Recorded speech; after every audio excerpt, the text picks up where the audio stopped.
Hello, my name is Zane Pace. I'm doing my PowerPoint on list navigation. After you view the video, please feel free to leave comments or ways you think I can improve and I learn. Thank you so much for viewing this video, and I hope you enjoy it. So, going into list navigation, what is it? List navigation allows the viewer to be transported to other parts of the website's layout. Navigation lists are a simple way of storing long lists of information, or short lists if that's what you're going for. These can be laid out in either vertical or horizontal forms on the website itself. How are they made? These navigation panes, panels, lists, or buttons are made with CSS and look like this. It's where you have, in CSS, there's a list, and then you have the buttons that you want, or options, or panes, panels, lists on your website. So with this one, it has a home, a news, a contact, and an about buttons on the website itself. So that's what it will look like in CSS. Now, going on with how they're made, these navigation bars can be placed anywhere depending on what you type into CSS. Many different options exist where you can experiment with how the navigation interacts with the viewer. For example, if you look to the picture to the right, in that coding, it shows it has the home, news, and contact buttons up there in the top left-hand corner.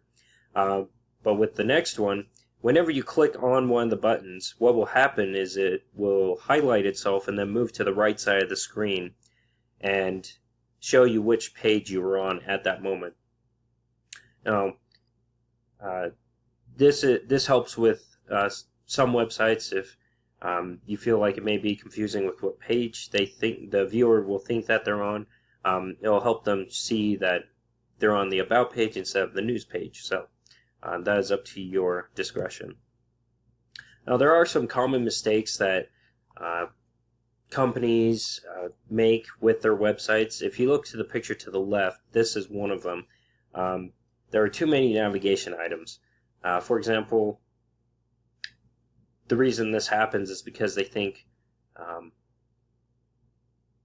it makes it easier for the viewer to find something that they're looking for, when in fact it actually hurts the viewer. Well, not hurts, but it distracts the viewer from what they're actually looking for. So as it shows there, if you look at that, it's kind of hard to differentiate what you want from that website. If you look at the top of the screen, they do have their other navigation items in top view in vertical form, and it's laid out nicely. But the one on the left side of the web page is not laid out too nice. What they could do is compact that list by grouping some of the choices together. Continuing on, another common mistake to look out for.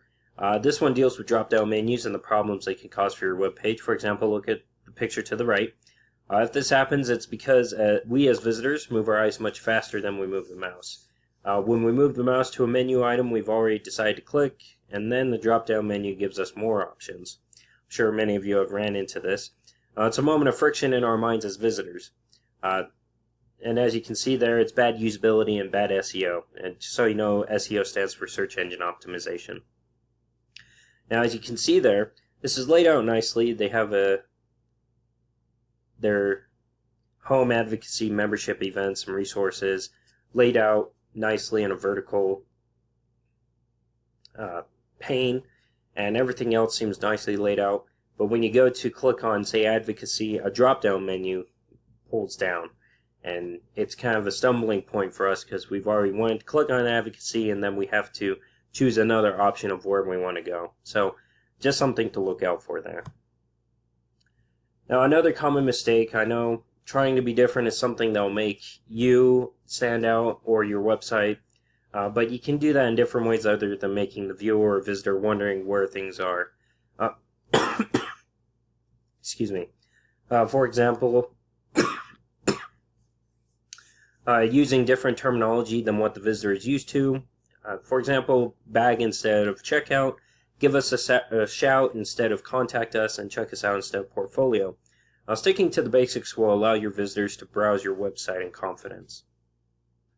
Now, things to include on your website, these navigation lists could be the biggest strength of your website. If everything on your website is easy to find and is simply laid out, then your audience will continue to come back with no hesitation. Let's look at some examples of how this can be accomplished. This first site is called Big Spaceship. It's a very simple layout. There's a drop-down menu to the left side of the screen, which is set against a background of black. The background itself does not distract the viewer from what they're looking for, and when you click on the drop-down menu, it shows several options of the website's layout, and the viewer can easily find what they're looking for.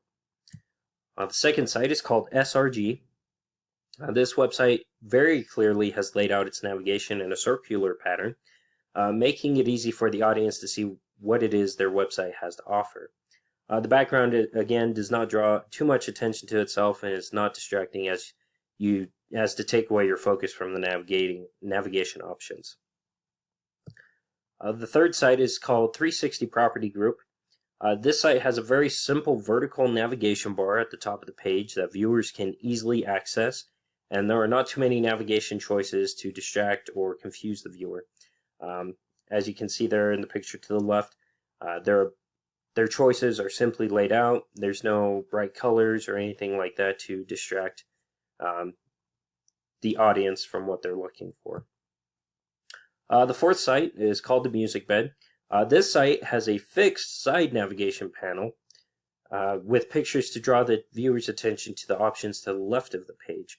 And again, the background doesn't draw too much attention to itself. It kind of blends in with the navigation pane. What makes lists and navigation good? Now, put simply, you want lists that don't confuse the intended audience about where they are on your page or where they need to go to find certain information. Also, have lists that are short and concise and cover the larger portions of your website. And if needed, you can put more navigation lists within pages if that makes it easier.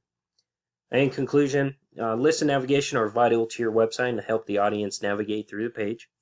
Just be sure to lay out or combine your navigation lists in such a way that the audience isn't confused about where they are or where they need to go for certain information. Thank you so much for your time. I hope you enjoyed this.